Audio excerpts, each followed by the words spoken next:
Match à Nancy, clairement, ce sera quoi l'objectif? C'est de faire aussi bien que face à Niort dans l'aspect offensif et de gommer toutes ces erreurs qui vont. Voilà, Première chose, là, je pense essayer de finir à 11. Ouais. Parce que ça commence à faire lourd. 10, 11 deux fois, 3 rouges en 2 matchs, ça fait énorme. Donc il faut qu'on arrête, on arrête les erreurs individuelles. Je pense que c'est important. Maintenant, on va à Annecy pour gagner. À chaque fois, le coach le dit aussi. On va à Annecy pour gagner, on a besoin de points. C'est une équipe qui est dans le championnat, on va dire. On sait qu'il y a 2 championnats. On va le voir au bout de, je pense, dans une dizaine de matchs, on verra qu'il y a 2 championnats. Ça commence à se dessiner. Il y a le championnat des équipes qui veulent monter, puis il y aura le championnat des équipes qui ne veulent pas descendre. Et nous, on est dans celui-là, il faut être honnête. Et donc, dans l'idée, Annecy, à mon avis, en fera partie aussi, comme le match d'après Laval. Donc, les deux à la file, là, c'est 2 gros matchs importants où il faut prendre des points sur les 2 équipes. Vous aurez 4 suspendus, c'est ça, si mes calculs sont bons? Exactement. Donc forcément, ça va amener à faire des choix. Ça sera des choix plus faciles pour le coach, sûrement. Maintenant, on a un groupe, moi, sur ce que j'ai dit déjà dit en aparté, on a un groupe vraiment intéressant, assez homogène. Il n'y a pas de joueurs qui ne sont pas capables de jouer dans cette équipe-là. Donc c'est ça déjà bien. Hein. Donc, même s'il n'est pas épais, le groupe il est homogène. Donc du coup, les joueurs qui ne sont pas là, ça ne changera pas grand-chose pour moi. Moi je pense que tout le monde est capable de jouer à n'importe quel moment dans cette équipe. Par la force des choses, la hiérarchie des gardiens de but aussi est chamboulée ce week-end. Par logique. C'est une occasion de plus pour Johan Ouais, je pense que Johan, on sait que Johan c'est pas un 2, c'est un bis, parce que bien sûr qu'il est venu pour épauler Nicolas, mais il est capable de jouer. Quoi qu'il arrive, on l'a vu par essai, il a fait une bonne prestation, et il n'y a aucun problème sur ça. Après, pour l'instant, on sait qui c'est qui va jouer demain. Après, sur le match, après-demain, match prochain, on verra. Allez, Andrew, te revoilà. Qu'est-ce que ça te fait déjà de revenir avec Curem? Est-ce que quand tu es parti d'ici, tu pensais un jour remettre les pieds dans ce club? De là à penser que je pensais remettre les pieds ici, je sais pas, mais en tout cas ça me fait plaisir, je suis content. C'est un endroit que je connais et que j'apprécie, où j'ai vécu un très beau moment dans ma carrière, donc je suis très content de revenir. Le fait de déjà connaître le club, les lieux, l'environnement, ça t'a aidé à prendre ton choix? Enfin voilà, tu savais dans quoi tu mettais les pieds, ça t'a aidé ça?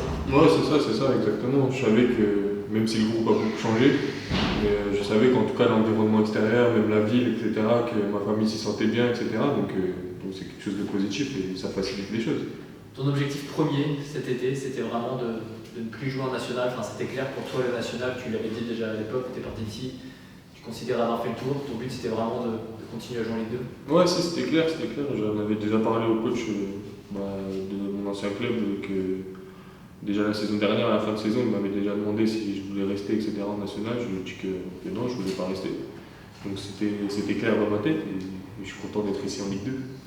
Comment il s'est passé justement cet été là? Parce que tu as beau avoir dit ça à ton coach, est-ce que le club a été d'accord tout de suite pour te libérer, même si tu étais juste prêté à Nancy, mais est-ce qu'ils t'ont dit que vous n'avez pas trop le choix, tu étais prêté, il faudra que tu joues peut-être en national? Enfin, comment ça s'est fait un petit peu? Non, après c'est des discussions, on va dire.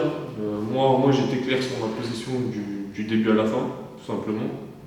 Et heureusement pour moi, on a trouvé une issue favorable.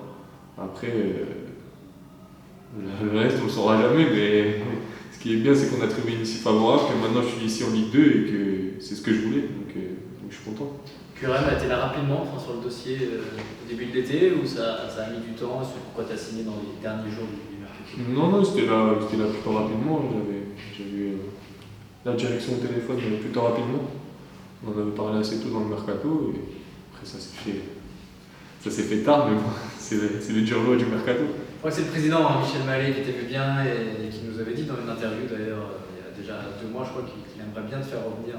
Tu as gardé de bons rapports avec Michel Mallet? Ouais, j'ai gardé de bons rapports avec Michel Mallet, avec Philippe Blo. J'ai de très bons rapports, donc c'est bien. Et voilà, après maintenant c'est pour ça que je suis revenu ici, parce que j'ai laissé un bon souvenir ici et j'ai envie de revenir et de faire à nouveau des bonnes choses. Le problème, c'est qu'il n'y a plus ton binôme, il n'y a plus Othman. Est-ce que malgré ça, tu penses que tu vas réussir à planter encore?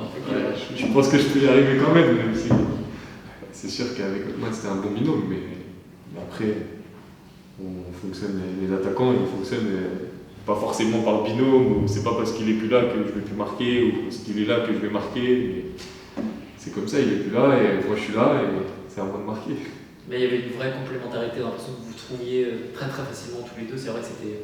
Ah, il y avait un lien assez particulier quand même. Ouais, si, c'est vrai, parce que ça s'est fait assez rapidement en fait, sur le terrain, sur les matchs de prépa et tout, on se trouvait assez rapidement. Parce qu'on a un jeu un peu, je dirais pas dire similaire, mais on va dire on est assez grand de taille, mais plutôt technique.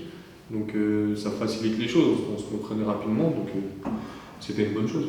Est-ce que tu avais regretté un peu de partir de QRM sans qu'il y ait vraiment de célébration par rapport à la montée? Je parle notamment du Covid, hein. C'est vrai que votre montée s'est faite dans des conditions un petit peu particulières. Il n'y a pas eu vraiment de fête, il n'y a pas eu de moment pour dire au revoir aux supporters. Est-ce que tu avais regretté un peu de partir comme ça, sans vraiment. Ouais, c'est dommage, parce que ça aurait été encore plus beau si on aurait pu fêter ça avec les supporters, avec un peu plus de monde, etc. Ça aurait été beaucoup plus beau. Mais bon, on a fait avec, hein, comme on dit. Il y avait le Covid, donc on a dû faire avec, mais c'était quand même beau. Et même si vous étiez concurrent l'année dernière, est-ce que tu suivais quand même les résultats de QRM d'un œil un peu plus particulier que les autres? Est-ce que voilà, c'était un club qui t'a un peu marqué, tu avais quand même un œil sur ce club-là, même si vous étiez adversaires en Ligue? Ouais, si, bien sûr que je suis les résultats, parce que c'est un club, comme tu dis, qui m'a marqué, donc c'est normal que je suivais les résultats de tous les matchs.